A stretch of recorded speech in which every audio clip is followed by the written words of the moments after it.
ہر قسم کے black magic کا یا جادو کا علاج آپ آسانی سے کر سکتے ہیں، بس آپ کو علاج کا طریقہ آنا چاہیے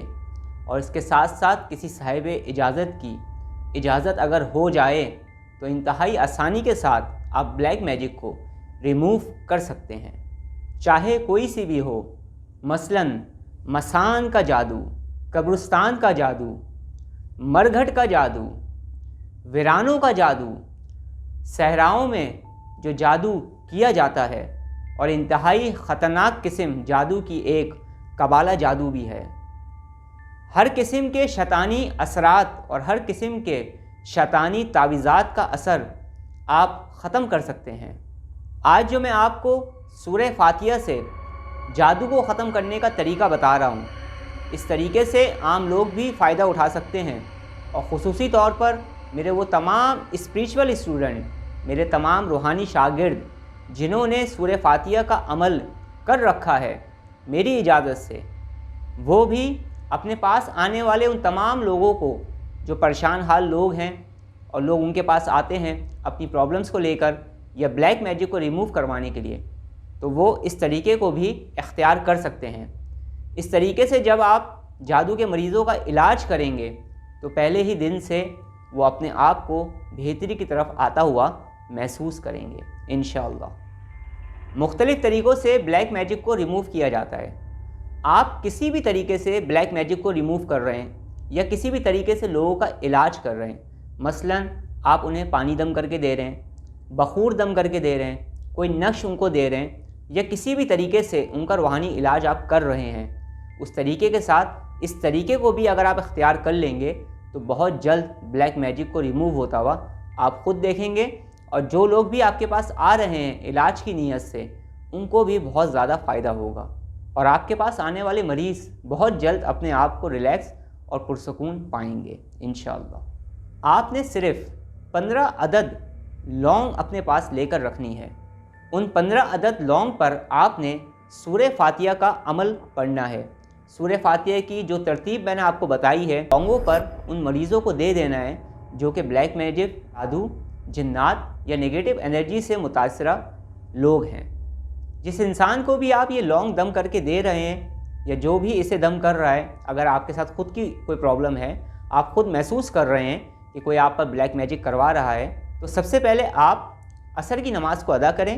اور عصر کی نماز کو پڑھنے کے بعد سب سے پہلے آپ ایک مرتبہ سورہ یاسین پڑھیں۔ جب آپ ایک مرتبہ سورہ یاسین پڑھ لیں تو اس کے بعد آپ ایک مرتبہ، صرف ایک مرتبہ سورہ مزمل کو پڑھیں گے، اول آخر درود پاک پڑھیں گے،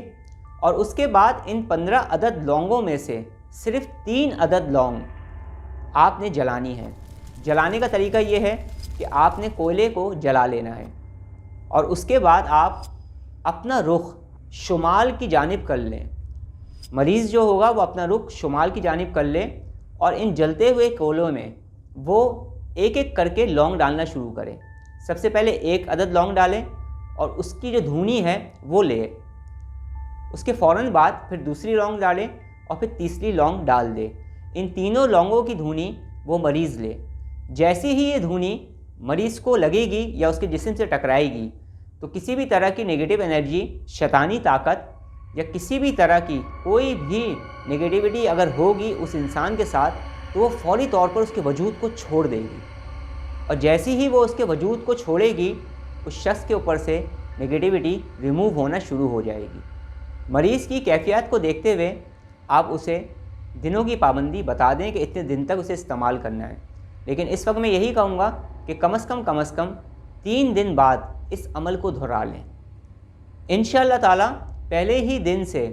جو بھی متاثرہ مریض ہے یا جس پہ بلیک میجک ہوا ہے وہ اپنی زندگی میں ایک پازیٹیو چینج پائے گا، اور اپنی زندگی سے اور اپنے وجود سے اور اپنے معاملات سے نگیٹیوٹی کو، نگیٹو انرجیز کو اور منفی اور شیطانی طاقتوں کو ختم ہوتا ہوا پائے گا انشاءاللہ۔ آپ بھی اگر سورہ فاتحہ کا عمل کرنا چاہتے ہیں اور آپ میرے اس روحانی سفر کا حصہ بننا چاہتے ہیں تو آپ مجھ سے اجازت لے کر آج ہی سے 127 مرتبہ سورہ فاتحہ کو پڑھنا شروع کر دیں۔ سورہ فاتحہ پڑھنے کی ترتیب میں اپنی پچھلی ویڈیوز میں بتا چکا ہوں، لیکن اس ویڈیو میں بھی مختصر طور پر بتا رہا ہوں آپ تمام لوگوں کو۔ اول آخر درود پاک پڑھیں اور درمیان میں 127 مرتبہ سورہ فاتحہ پڑھیں۔ 40 دن تک لگاتار پڑھتے رہیں اور کوشش کریں کہ ان 40 دنوں کے دوران آپ مجھ سے ڈائریکٹ کانٹیکٹ کر لیں تاکہ میں بہتر طریقے سے آپ کی رہنمائی کر سکوں اور آپ کی روحانی کیفیات کو سنتے ہوئے میں آپ کے روحانی معاملات، اسپریچول ایکسرسائزز یا جو کچھ بھی آپ پڑھ رہے ہیں اس کے اندر تبدیلی کر سکوں۔ اب میں آپ سے اجازت چاہتا ہوں، اپنا بہت زیادہ خیال رکھیے گا، مجھے دعاؤں میں یاد رکھیے گا۔ السلام علیکم ورحمۃ اللہ وبرکاتہ۔